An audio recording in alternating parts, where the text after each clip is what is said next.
जय श्री महाकाल। प्यारे भक्तों, जैसा कि आगामी 13 अगस्त को नागपंचमी का पर्व है, तो ये एक ऐसा पर्व है जो विपरीत परिस्थितियों पर विजय का दिन है। इससे तात्पर्य है कि व्यक्ति को विपरीत परिस्थितियाँ होते हुए भी विजय का दिन मनाने का अवसर प्रदान होता है। इससे बहुत सी पौराणिक कथाएं जुड़ी हैं, तो आज हम उसी कथा का वर्णन आपके सामने करने जा रहे हैं। तो इससे पहले हम सभी से अनुरोध करेंगे, प्रार्थना करेंगे कि आपने अगर हमारा चैनल सब्सक्राइब नहीं किया है तो सब्सक्राइब कर लें। तो आगे की बात को लेकर नागपंचमी के दिन नागों की पूजा का विधान है। यह प्रतीकात्मक रूप में पर्यावरण के प्रति जागरूकता ही नहीं देता बल्कि आध्यात्मिक संदेश भी देता है। मनुष्य का जीवन भी विपरीत परिस्थितियों के नागों की उपस्थिति में व्यतीत होता है। सोचने वाली बात है कि आत्मा यदि परमात्मा का अंश है तो काम, क्रोध, मोह, लोभ आदि किसी विषैले सर्प से कम नहीं है जो हमें आत्मक रूप से परमात्मा तक पहुंचाने नहीं देते।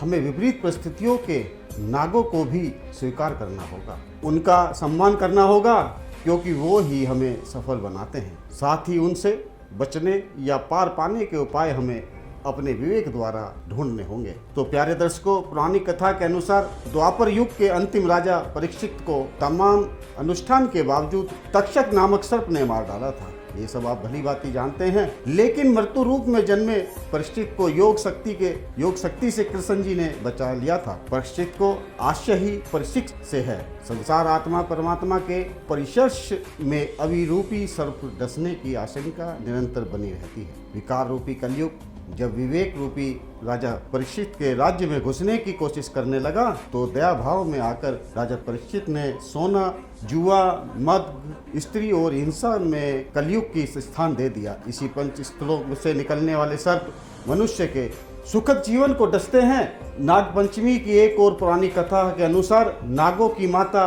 कुद्र ने अपने सोत विनीता को धोखा देने के लिए अपने पुत्रों से कहा, लेकिन पुत्रों ने सौतेली माँ को धोखा देने से मना कर दिया, जिससे माता के शाप से नाग जलने लगे। वे भागते हुए ब्रह्मा जी के पास गए। ब्रह्मा जी ने सावन मास की पंचमी को नागों को वरदान दिया कि तपस्वी जरकारु नाम के ऋषि का पुत्र आस्तिक नागों की रक्षा करेगा। जब परीक्षित के पुत्र जन्मेजय ने इंद्र सहित तक्षक को अग्निकुंड में आहुति के लिए मंत्र पाठ किया, तब आस्तिक ने तक्षक के प्राण रक्षा की।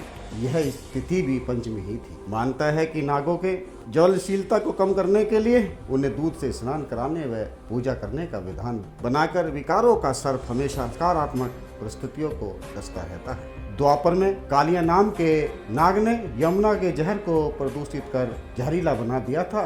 उस कालिया नाग का वध करने के लिए कृष्ण भगवान को यमुना में कूदना पड़ा। देखा जाए तो सावन के महीने में महादेव की पूजा में जहरीली व विषम परिस्थितियां उत्पन्न हो रही हैं, जिन पर हमें विजय प्राप्त करनी है। आखिर हनुमान जी लंका को विषैली परिस्थितियों में भी विभीषण रूपी सकारात्मक ढूंढ लेते हैं। तो इससे तात्पर्य यह है कि नागपंचमी का जो पर्व है, ये हमारी जो लाभ, क्रोध, मोह, माया का जो हमारे अंदर सभी के अंदर है, उस मोह को छोड़कर हमें भगवान के प्रति सजगता से, समर्पण के साथ, भक्तिभाव के साथ उनकी पूजा करनी चाहिए और अपने ऊपर कभी क्रोध को हावी न होने दें। तो ऐसी मानता है कि नागपंचमी के दिन साल में एक बार सर्पों की पूजा की जाती है, सांपों की पूजा की जाती है।